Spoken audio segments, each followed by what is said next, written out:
नमस्कार साथियों, मैं अनीता श्रीवास्तव आपका हार्दिक अभिनंदन करती हूँ।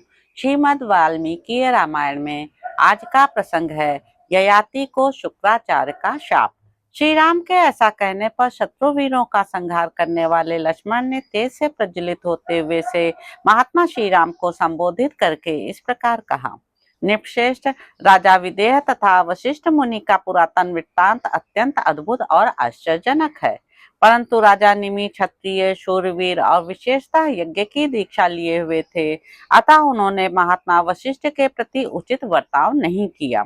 लक्ष्मण के इस तरह कहने पर दूसरों के मन को रमाने वालों में श्रेष्ठ क्षत्रिय शिरोमणि श्री राम ने संपूर्ण शास्त्रों के ज्ञाता और उद्दीप्त तेजस्वी भ्राता लक्ष्मण से कहा, वीर सुमित्रा कुमार, सभी पुरुषों में वैसी क्षमा नहीं दिखाई देती जैसी राजा ययाति में थी।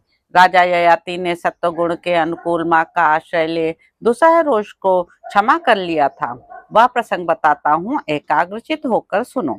सौम्य नहुष के पुत्र राजा ययाति पूर्ववासियों प्रजाजनों की वृद्धि करने वाले थे। उनके दो पत्नियां थीं, जिनके रूप की इस भूतल में कहीं तुलना नहीं थी। नहुष नंदन राजर्षि ययाति की एक पत्नी का नाम शर्मिष्ठा था, जो राजा के द्वारा बहुत ही सम्मानित थी। शर्मिष्ठा दैत्य कुल की कन्या और विश्वपर्वा की पुत्री थी। पुरुष प्रवर उनकी दूसरी पत्नी शुक्राचार्य की पुत्री देवयानी थी। देवयानी सुंदरी होने पर भी राजा को अधिक प्रिय नहीं थी। उन दोनों के ही पुत्र बड़े रूपवान हुए। शर्मिष्ठा ने पुरु को जन्म दिया और देवयानी ने यदु को। वे दोनों बालक अपने चित्त को एकाग्र रखने वाले थे। अपनी माता के प्रेम युक्त व्यवहार से और अपने गुणों से पुरु राजा को अधिक प्रिय था। इससे यदु के मन में बड़ा दुख हुआ। वे माता से बोले, माँ, तुम अनायास ही महान कर्म करने वाले देव स्वरूप शुक्राचार्य के कुल में उत्पन्न हुई हो, तो भी यहाँ हार्दिक दुख और दुसह अपमान सहती हो। अतः देवी, हम दोनों एक साथ ही अग्नि में प्रवेश कर जाएं। राजा दैत्य पुत्री शर्मिष्ठा के साथ अनंत रात्रियों तक रमते रहे। यदि तुम्हें यह सब कुछ सहन करना है तो मुझे ही प्राण त्याग की आज्ञा दे दो।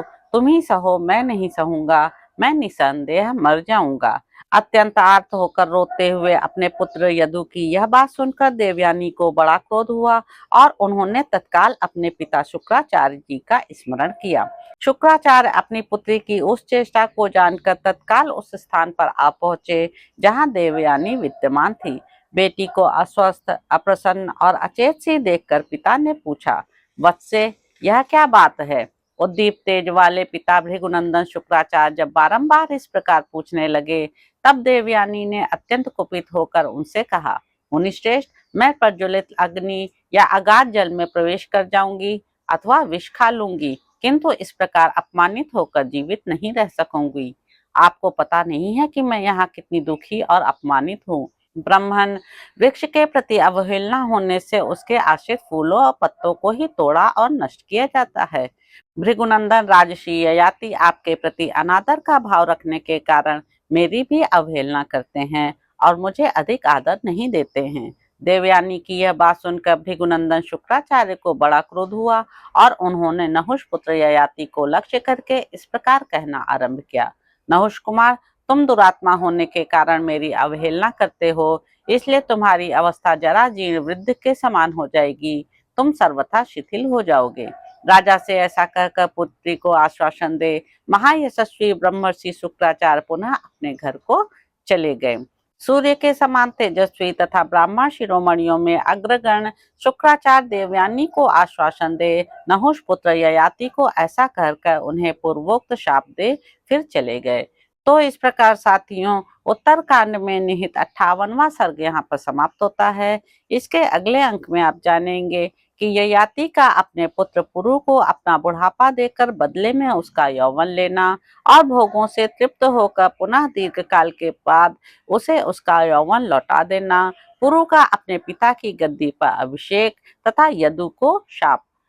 तो अब आपसे अगले अंक में मुलाकात होगी। मेरे YouTube चैनल संवाद विद अनीता को लाइक करें, शेयर करें, सब्सक्राइब करें। धन्यवाद साथियों।